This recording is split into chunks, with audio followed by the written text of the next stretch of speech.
My name is Jamal. I'm Imam at the Interfaith Community Sanctuary.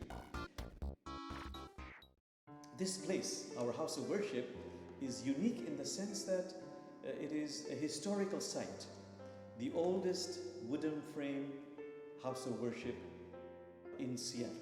It was built in 1890. But what is particularly unique is that in this house of worship, we have what you might call the new emerging congregants, different kinds of congregants. So for example, there's one type of congregant like me.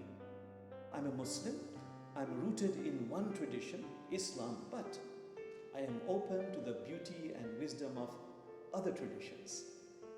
And this I find, as people who practice this also find, that this waters my own traditions. So for me, insights and practices from other traditions waters my Islamic roots, makes me a more developed Muslim and a more complete human being, which is why we say interfaith is not about conversion, it is about completion. Then we have another category of congregants who call themselves spiritual but not religious. You know, in a mystical sense, they're like bees collecting nectar from different flowers. None of the above. Spiritual, but having a sort of a background of distrust of or not fully satisfied with religious institutions, because religious institutions, in their opinion, have become too focused on recruitment and fundraising. They would like to focus more on spiritual practices.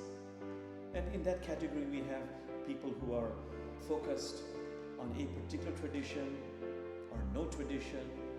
We have people, a small number, who say, I have not one religion, I have two religions. A major and a minor, one main religion and a minor one. And these help me to understand the mysteries of life, gives me spiritual practices to become a developed human being. Then we have another type of congregant, you might say secular humanists, atheists, agnostics. I think that they have deep faith in spirituality, in God even. They simply call God by a different name. They call God justice, truth, compassion, humanity. So anyhow, we have different kinds of congregants, and these are the new emerging types of congregants in America. Our main goal, no matter what the congregant's belief system, is that can we be of assistance in two or three things. Number one, can we in community help one another to evolve into the fullness of our being?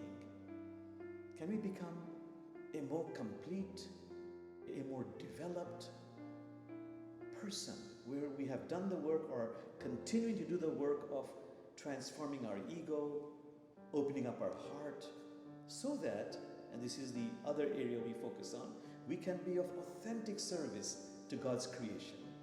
So in our community, we have created opportunities for being of service. For example, homelessness, being involved in environmental issues, or in projects dealing with fundraising for programs overseas. There's a project called the Ethiopia Project. There's another project where we fundraise for a medical clinic in Bangladesh. And we've had people who actually have gone to those countries, become aware of what the needs are and how we can not only fundraise, but learn from what is happening in those villages, in those remote areas, and how we can be of authentic help. So, to summarize, our community focuses on personal development, in how we can be of service, because being of service, it fulfills our purpose for being who we are on planet Earth. And the third area is, we know that we urgently, desperately, truly need community, each one of us, to help us become more evolved, to be of authentic service to others, to creation. And then as we grow older, as we enter into the twilight of our lives, we also need, again I say desperately, community. Just as it requires a village to raise a child, it really requires a village to have a good death, a good passage. We explore among ourselves, what does it mean to have an authentic community? We help one another in the creation of what we call a circle of love. And for each one of us, the needs are different. What is emerging, and this also is a reflection of what is happening, we think globally, there is a realization that true community transcends tribal affiliations. As the great sages say from different traditions, authentic community is based not so much on outer similarities, but on inner similarities. And when we are focusing on inner similarities, when we have that higher state of consciousness, the inner similarities transcends our culture, our race, ethnicity, religion, and what really matters is kinship of spirit. In our house of worship, we also have a number of classes for personal development, to learn about other traditions, classes on death and dying, classes on how can we truly be of service, classes on how we can make our house of worship more green. And we find that sometimes we don't need experts. Members of our congregants are the experts. We are teachers and students alike.